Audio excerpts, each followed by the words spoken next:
E a gente olha, por exemplo, o momento atual, né? Então, em momentos de IA, a Falcone tem o mesmo método há muitos anos, né? Então, desde a época do Gerdau, Ambev. Então, quando você olha o método em si, ele é muito antigo, o método clássico, né? Claro que a cada ano é uma empresa que inova muito seus processos de gestão e tudo mais, mas como que tu vê também esse novo momento que a gente está passando de IA, impactar também esse processo decisório, né?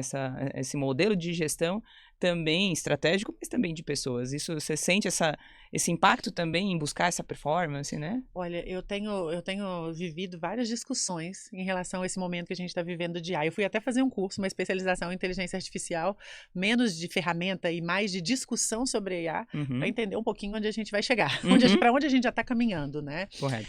E eu gosto de dividir em dois lugares. Eu acho que tem um lugar que a IA só está expondo o que a gente já vivia lá atrás, que são as operações que podem ser automatizadas. Que antes a gente automatizava por robôs, por macros, por planilhas de Excel com um monte de fórmula que a gente montava, mas a gente já estava buscando uma automatização. Então, eu acho que a primeira onda da IA é da gente organizar e ela vai automatizar todas essas atividades mesmo. Aí a gente tem essa segunda parte, esse segundo bloco, que eu acho que é onde o RH precisa entrar muito forte nessa agenda, que é mudar a dinâmica organizacional. É mudar um pouquinho o conceito de performance. Porque durante muitos anos eu acho que a gente viveu com aquela ideia da performance, que é a performance por trabalhar demais. Né? A performance, eu acho que ela era medida pela quantidade de horas que a gente trabalhava. O esforço, né? A performance era igual a esforço. Eu acho que a IA está expondo um lado nosso, de profissional, que não é sobre o esforço, é sobre o pensamento, é sobre a qualidade do pensamento, a qualidade de uma análise, a qualidade da decisão que é tomada. Sobre o impacto disso. O impacto que isso vai causar. Correto. Então, neste lugar, se a gente começar a entender que a cultura da performance não é a cultura do esforço, mas é a cultura da qualidade dos dados, das análises, das decisões, do impacto que isso vai gerar, aí tem um mundo ainda de coisas para a gente descobrir, para a gente construir no RH. Correto. Porque eu acho que isso vai mudar tudo. Vai mudar. Skills que a gente cobra das pessoas hoje. Sim. Né? Então, quando falam assim, Roberta, qual que é a skill que você acha que vai ser a principal? Para mim, é visão sistêmica. Eu acho que as pessoas vão precisar entender do todo para ter decisões cada vez mais assertivas. Então, as skills, a forma como as pessoas vão se relacionar dentro das empresas. Outro dia eu vi uma discussão interessante que falava das organizações... Não sei se eu vou falar o nome certo aqui, mas depois a gente...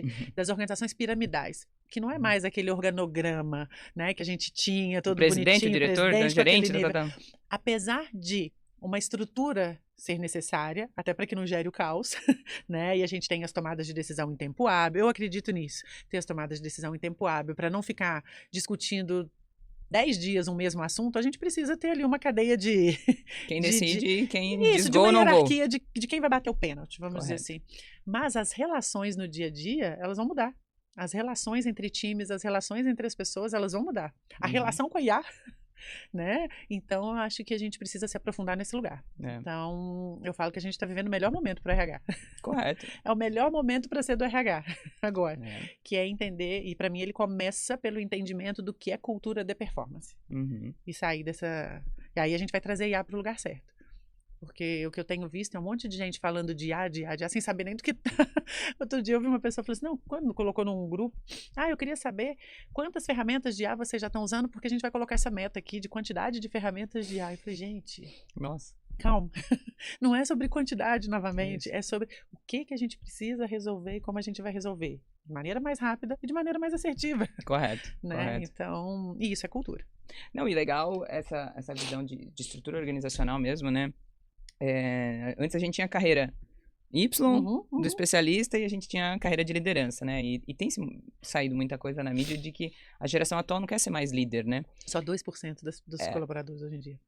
E a IA te traz à tona uma possibilidade de você não necessariamente continuar gerindo pessoas, mas como que você consegue multiplicar essa sua... competência de entregas, né, em disciplinas que antes você precisava de alguém para fazer, mas que agora, ao invés de ter uma pessoa, você consegue gerir via agentes, né? Então, até esse espaço cria-se dessa necessidade, desse comportamento das pessoas agora, de não querer mais ser líder. Então, e o ponto é, talvez não precise mais todo mundo virar líder como era a liderança antigamente, né?